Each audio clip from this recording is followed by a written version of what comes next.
Cuando repetimos, tenemos el score de Wilkins, lo que va a hacer es valorar la motilidad valvular, el engrosamiento de las valvas, el compromiso subvalvular, o sea, de las cuerdas tendinosas, y la presencia de calcificación valvular.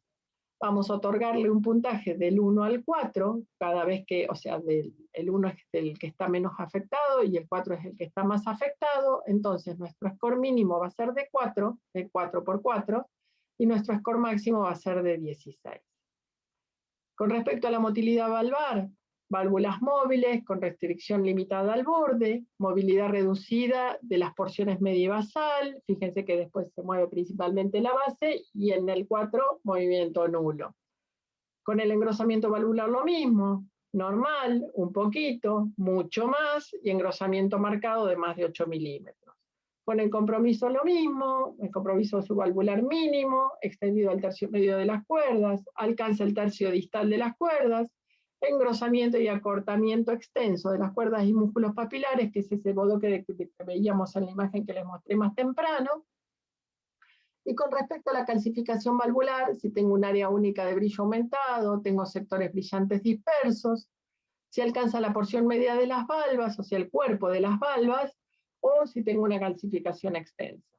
Nosotros esto, si bien lo conocemos y sabemos que vamos a, esto lo de arriba es lo que habitualmente recordamos, y después con la experiencia más o menos a ojo le vamos adjudicando un número en cuanto a la motilidad, engrosamiento, compromiso y calcificación valvular. La experiencia hace que nosotros ya, digamos, valorando de valorar válvulas, sepamos cuál paciente va a ser pasible de valvuloplastia y cuál no. Pero estos scores suelen estar en las paredes o dentro de los muebles de los servicios o en alguna carpeta, porque no tenemos necesidad de recordar todo, porque es imposible. Lo que sí tenemos que recordar es que son estas 4 cosas de acá arriba las que vamos a evaluar para saber qué score tenemos. Un score menor de 8 puntos nos dice que tenemos una alta chance de éxito. Entre 8 y 12, esa chance es mediana, o sea, ya con algún índice de no exitosa, y si tengo más de 12 o más de 12 de score de Wilkins, ni intentar una valvuloplastia porque voy a tener resultados poco felices. Entonces, menor de 8, exitosa, entre 8 y 12, dependiendo, porque no es lo mismo que parte del 12 sea por extensa calcificación, que sabemos que nos lleva a rotura valvar con más facilidad, que sea porque las válvulas se mueven poco. Entonces, ¿qué hacemos nosotros? O sea, no es lo mismo un 12 que esté con extensa calcificación o que el 12 sea porque tengo movimiento mínimo de las valvas. Eso, les repito, nos lo dicta la experiencia, y muchas veces, aunque nos dé 12, si vemos que la válvula es muy fea, le asignamos un 13 y un 14 para que al hemodinamista ni se le ocurra ir a dilatar esa válvula. Acá lo tenemos, para que esta movilidad está en portugués. Fíjense que vamos del 1 al 4, desde muy móvil hasta poco móvil, desde delgado hasta severamente engrosado, sin ecos brillantes hasta múltiples áreas de ecos brillantes, y cuerdas delgadas a cuerdas, otra vez, engrosadas, fusionadas y acortadas. Puntaje ideal, menor de 8. Entonces, a ver si podemos mirar esta válvula. Fíjense que ven los puntos blancos que tiene la válvula. A ver si la puedo congelar. Fíjense estos puntos blancos que se ven cuando la está abriendo. Así que tenemos en el cuerpo, en la parte media, en el cuerpo de la válvula, tenemos calcificación. Acá ya tenemos un 2 o un 3, pero además tenemos acortamiento y fusión de las cuerdas tendinosas y músculos papilares. Tenemos un 4, ya tenemos un 7. Aunque le pongamos, bueno, le podemos poner un 2 de engrosamiento, tenemos un 9. Y las válvulas son bastante móviles, entonces estamos hablando de un 10 o un 11 de score. ¿Se dan cuenta cómo lo valoramos? Mientras que fíjense en esta, como es mucho más móvil, como tengo mucho menos calcio, y acá no se ve, pero el compromiso del aparato subvalvular también era menor. Entonces, esta válvula va a tener mayor chance de éxito que la que tenemos acá a la izquierda, que está mucho más comprometida. ¿Me siguen? ¿Se dan cuenta de lo que estamos hablando? Fíjense acá cómo podemos ver que prácticamente acá en esta la movilidad está absolutamente reducida. Esto para una movilidad le tenemos que poner un 3, pero además tenemos acortamiento y fusión del aparato subvalvular y tenemos algo de calcificación. Fíjense los puntos de calcificación, fíjense la restricción que tiene la apertura. Esto engrosadito acá, pero fíjense que cortitos son las cuerdas. Entonces acá también tendríamos más o menos un 3 en acortamiento y fusión, un 3 en movilidad, pues prácticamente no se mueve, ya tenemos 6, un 2 en calcificación, porque tiene algunas en el cuerpo medio, pero son dispersos, entonces ya tenemos un 8, ¿sí? Y así vamos sumando, y para engrosamiento, fíjense que son más de 5 milímetros, tendríamos otro 2, en este caso tendríamos un 10 de score de Wilkins. Esto es para que más o menos conozcan la utilidad. Nosotros no les vamos a preguntar qué score de Wilkins nos da esta válvula, pero más o menos para que vean cómo se usa el score. Fíjense esta válvula, que es la misma que teníamos primero en ese eje largo que teníamos en la diapositiva anterior. Fíjense que cómo están fusionadas las valvas, que parece que fuera un cordón, las cuerdas tendinosas, perdón, parece que fueran un cordón, y en realidad, o sea, es porque están fusionadas y acortadas. Esto es un 4 de compromiso de músculos papilares y de cuerdas. Fíjense, este es el mismo paciente, este es un eje largo y este es un 2 cámaras. Fíjense la valva anterior como tiene calcificación en su cuerpo medio, también tengo dispersos en la valva posterior, se ve perfectamente el problema del aparato subvalvular, y fíjense que tengo engrosamiento, pero no tanto como parecía en la otra vista, ¿se dan cuenta? Y fíjense que tengo la apertura limitada, pero no tan limitada, le podemos poner un 2, ¿sí? ¿Me van siguiendo? Si faltaba algo, apareció Padial. ¿Y Padial qué hizo? Nos modificó un poco el tema del score y sacó algunas cosas. Y lo que más le importa, y que en realidad esta es la utilidad de este score, es la calcificación de las comisuras. Porque si yo tengo una calcificación significativa de las dos comisuras, realmente sé que la chance de intervenir esa válvula y tener un resultado exitoso va a ser baja. Pero fíjense qué es lo que hace. Saca el engrosamiento, ven que no está acá, ¿sí? ¿Se dan cuenta? La calcificación la va a transformar en calcificación solo de las comisuras, y lo que hace es dividir, o sea, separarlo del engrosamiento y dividirlo por valvas. Si tengo afectación de la, si tengo afectación de la valva anterior o de la valva posterior, ¿se dan cuenta cuál es la diferencia con el score de Wilkins, donde yo tenía engrosamiento solo, y motilidad? La motilidad está incluida dentro de lo que es el grosor, ahí en lo que vemos. Entonces, lo que hace es desdoblar el engrosamiento valvar en valva anterior y valva posterior. Pero si miramos en cuando habla de engrosamiento, también, o sea, hace alusión, aunque no lo veamos acá explicitado, si la valva es casi normal en cuanto al grosor, lo más probable que también lo sea en cuanto a la movilidad. Entonces, diferencia valva anterior de valva posterior. Tenemos la calcificación, en lugar de ver si tiene el cuerpo o el borde libre, si son focos dispersos, si son las comisuras, que creo que es el aporte más importante de este score. Y el compromiso subvalvular es prácticamente lo mismo. También son los 16 puntos. El score de Padial no lo usamos, no lo informamos habitualmente, pero sí lo que vemos es el tema de la calcificación comisural, que sí es lo que nos sirve. Entonces usamos Wilkins más el tema, la aclaración del compromiso de las comisuras. Fíjense en este eje corto, fíjense cómo abre la válvula mitral, que prácticamente la válvula posterior está fija. Tengo ese calcio ahí, a ver si lo puedo, bueno, ahora no sé, justo lo congelé donde no se ve. A ver si lo puedo congelar bien. No, no me deja. Fíjense que tengo acá una partecita brillosa y lo único que mueve abriendo es la valva anterior. Si prestan atención, ¿La ven que hace una boquita de pescado? No tengo, prácticamente tengo un foquito acá en el costado de la comisura anterior, acá un poquito de calcio, pero prácticamente no tiene calcio. Mientras que esta, fíjense, como tengo calcio en las dos comisuras. Esto es calcio y esto es calcio. Tengo calcio en las dos comisuras, además de una apertura muy restringida.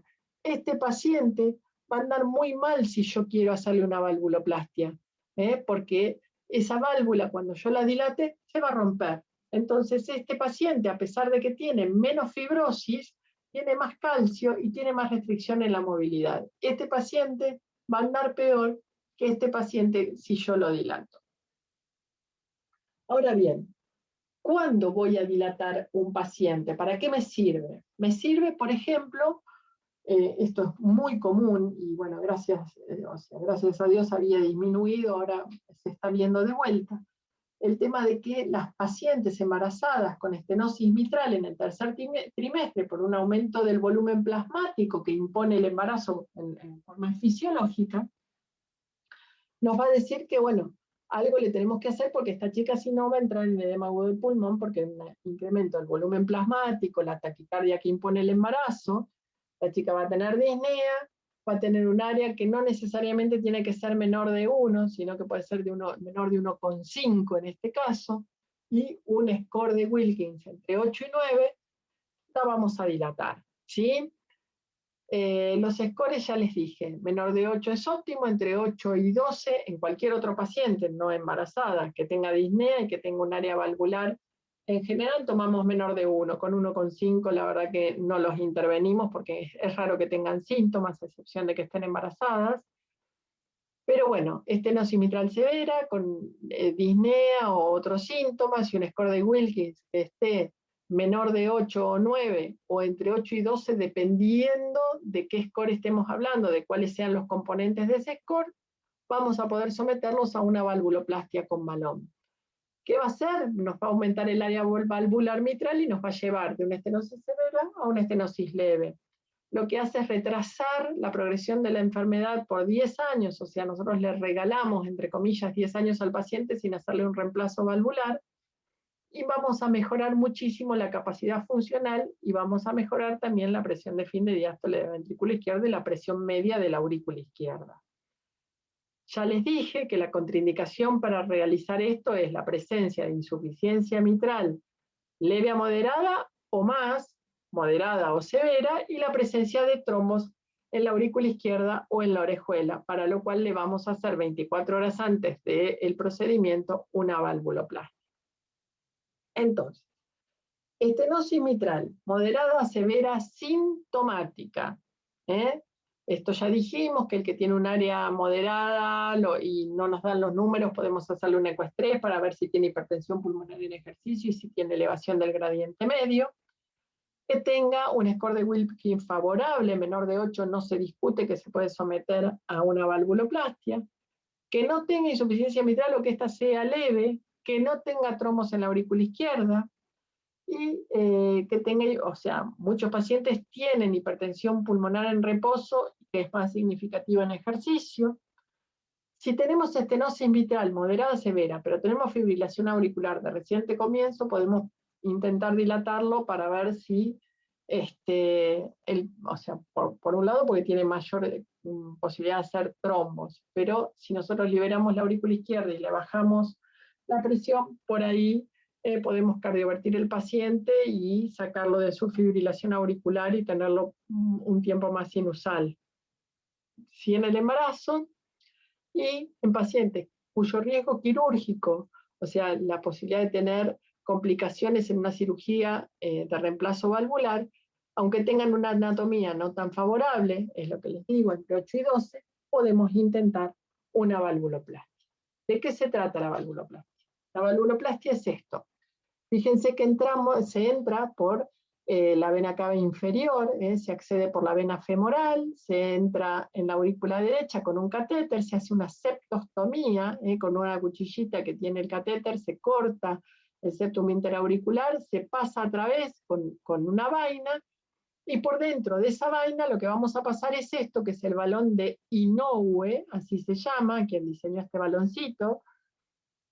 Fíjense que acá lo vemos, van a entrar, vienen desde la vena cava inferior, acá atraviesan el septum interauricular y se meten a nivel de la válvula, esto es toda aurícula izquierda, y se meten a nivel de la válvula mitral. Lo van inflando, y fíjense que vemos acá cómo hace una estrictura, ¿la ven? Esto es porque este es el nivel de la válvula mitral. Tenemos un pedazo de balón dentro de la aurícula izquierda, un pedazo de balón dentro del ventrículo izquierdo, y la estrictura lo que me marca es cómo voy dilatando el anillo, a varias atmósferas, 4 o 6 atmósferas de presión, que es muchísimo, y eso hace que la válvula se abra. ¿Por qué? Porque voy a rasgar ligeramente las comisuras. ¿Cuáles son las complicaciones? Bueno, el paciente, por supuesto, se puede morir, y la mortalidad está entre el 1 y el 2%, y si consideramos que la mortalidad quirúrgica de un reemplazo valvular mitral aislado puede andar en el 4 o 5, la mortalidad es más baja. La embolia, la verdad que la incidencia también es baja. Perforar el corazón con uno de los catéteres nos puede pasar y que el paciente haga un taponamiento cardíaco. Que haga una insuficiencia. Sí. ¿Y esa septostomía intraauricular qué pasa? ¿Se deja así? Se deja así, en 6 meses se endoteliza y desaparece el shunt. Pasa con, por ejemplo, con las ablaciones, que ahora son tan comunes de las arritmias o de la fibrilación auricular, también hacen, cuando tienen que pasar del lado izquierdo, una septostomía, queda como una sella pequeñita que, digamos, es artificial, pero como, digamos, el interjuego de presiones hace que se cierre sola, porque en realidad no es un agujero, sino que es un tajito, que no es lo mismo que te falte sustancia en el septum interauricular, no es una comunicación interauricular, sino que es como un tajito que se hace. Por ahí se pasa el catéter y después queda como una boquita que se va a cerrar sola. En 6 meses, en la mayoría de los pacientes, está cerrada. Les decía, la insuficiencia mitral severa, masiva, que suele ocurrir cuando se rasgan las comisuras o se rompe la valva anterior, ese paciente entra en edema agudo de pulmón y rápidamente hay que llevarlo a quirófano. Este procedimiento se hace con cirugía stand-by, o sea, no puedo entrar a hacer una valvuloplastia sin tener un equipo quirúrgico que esté llamado, porque si a mí se me rompe la válvula, este paciente sale de la sala de hemodinamia y va al quirófano que está al lado, ¿sí? Y el defecto interauricular, que es lo que vos preguntabas, es un poco menor del 5%. En general, a los 6 meses, como te digo, ya está endotelizado y cerrado, Entonces, a ver si esto funciona. Ahí tenemos el jet en llama que quería que vieran hoy. Fíjense, este paciente tiene una insuficiencia mitral que es de un grado moderado, o moderado a más, porque esta aurícula izquierda es gigante. Entonces, este paciente, por más que tenga un score de Wilkins favorable, con esta insuficiencia mitral, no puede ser sometido a una valvuloplastia. Entonces, el eco transtorácico se hace intravalvuloplastia, que en realidad puedo medirle el anillo para seleccionar el tamaño del balón. Podemos ayudar a la punción transeptal, pero en realidad la gente de hemodinamia que hace estos procedimientos tiene muchísima experiencia y entran solos directamente, no nos necesitan a nosotros. Y muchas veces se ve cuando están por hacer la punción transeptal, hace como una tiendita, porque la aguja, digamos, estira el septum interauricular antes de perforarlo y se hace como una tiendita y nosotros lo podemos ver con el eco. Pero en realidad en general no nos llaman para eso, nos llaman para ver si tienen derrame pericárdico, para ver si tienen insuficiencia mitral. ¿Por qué? Porque como voy a tener un juego de compliance, de complacencias aumentadas en el momento que hago el procedimiento, la valoración del área valvular mitral residual, o sea, lo que me queda después de una valvuloplastia, lo tengo que medir entre 24 y 48 horas después del procedimiento. El valor que tomo intraprocedimiento es poco útil porque seguramente esos números van a bajar un poco más.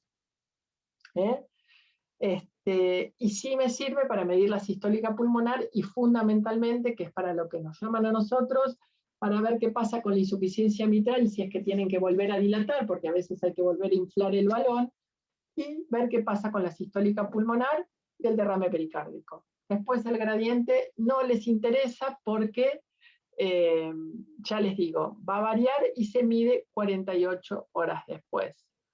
La presencia de trombos, si el paciente, porque esto se hace con pacientes anticoagulados, es excepcional, pero puede suceder que el paciente haga, hemos visto, por ejemplo, que hacen trombos en el sitio de punción transeptal o adheridos al catéter en ese rato, porque esto es un procedimiento corto, pero pueden hacer trombos. La perforación cardíaca es infrecuente, pero si perforan la aurícula, digamos, empieza a babear y muchas veces, si no tenemos una presión muy alta dentro de la aurícula, se cierra solo, pero si perforan el ventrículo, esto es quirúrgico porque el ventrículo no se cierra, si está perforado, como maneja alta presión, cada vez que se contraiga sale un chorrito hacia el pericardio y nuestro paciente se va a taponar. Y la presencia de insuficiencia mitral aguda, que ya se las expliqué. Les acabo de decir, y acá lo tenemos, que el área después de un procedimiento de valvuloplastia la vamos a valorar 48 horas después. La presencia de un aumento de del grado de insuficiencia mitral se ve en la mayoría de los pacientes, que aumente un grado, que pase de leve a moderada o de nada a leve, y que aumente, que pase, que no teniendo insuficiencia mitral tenga insuficiencia moderada, es excepcional, es entre el 3 y el 10%. Y repito, la insuficiencia mitral, que es aguda y severa, que requiere una cirugía de urgencia, es de alrededor del 2%. ¿Por qué va a perder?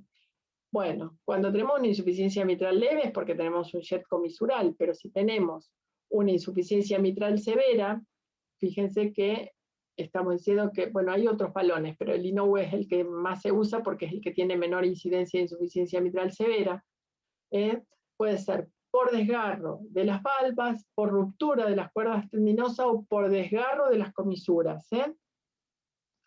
Y la verdad que cuando la enfermedad es de muy largo tiempo de evolución, que suele tener más fibrosis, más calcificación, una aurícula izquierda muy grande y bajo gasto cardíaco, la verdad que aurícula izquierda más de 6 centímetros medida en antero-posterior, en eje largo. Los resultados a largo plazo pueden ser malos, pero bueno, la verdad que nos sirve para zafar al paciente de unos años de un reemplazo valvular que va a requerir anticoagulación porque les ponen una prótesis mecánica.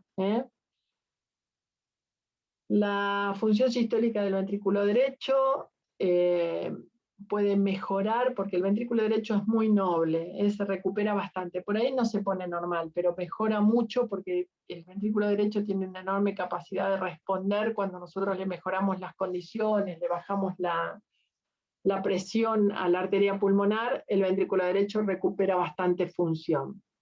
Bueno, la sella residual, ya les dije, más o menos hasta los 6 meses, un tercio de los pacientes lo tiene en la valvuloplastia inmediata. Los defectos que son chiquitos, imagínense que eso es más o menos de 5 milímetros, es el tajito que se hace. Y los factores predisponentes es cuando no tengo un gran aumento del área valvular mitral, porque voy a seguir teniendo una presión alta en la aurícula izquierda, entonces eso hace que nuestro septum interauricular permanezca estirado y por lo tanto no pueda cerrar el defecto. Y que tenga una aurícula izquierda chica porque también va a hacer que tenga más alta la presión intraauricular, ¿sí? Así que bueno, y los que se asocian a la persistencia de la CIA, fundamentalmente es que persista la presión de la aurícula izquierda elevada y que tenga un pequeño incremento en el área valvular. Hasta aquí llegamos con la estenosis mitral. Espero haberles transmitido el entusiasmo. La válvula mitral, la verdad que es lástima que no nos vemos. A mí me gusta mucho explicar, la saqué la diapositiva del ciclo cardíaco porque es bastante complicada, pero me gusta mucho explicar cómo funciona el aparato valvular mitral, porque bueno, realmente si uno piensa en lo que es el diseño biológico, es una obra de ingeniería maravillosa que está absolutamente coordinada entre lo que es la inervación, la llegada del estímulo eléctrico y la secuencia de contracción y de alineación de todas estas estructuras para abrir y cerrar la válvula en tiempo y forma, y que la válvula cuando cierra no pierda. Y realmente el diseño de una válvula unidireccional que se va a transformar en algo que va a resistir presiones de 200 de mercurio.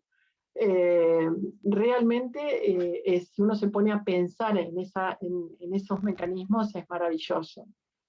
Bueno, espero que les haya gustado. Nos vemos el martes. Conmigo no, porque yo voy a tomar examen a los que rindan el recuperatorio. El recuperatorio es el martes que viene a las 18 horas para el que se vaya a presentar, ya saben. Mismo mecanismo, me manda por WhatsApp los que se vayan a presentar, así les envío los formularios a las 18 horas, y la clase creo que la dará Juan o Lucas de insuficiencia mitral la semana que viene. Nos vemos entonces, que tengan buena semana. Adiós. Chao, gracias.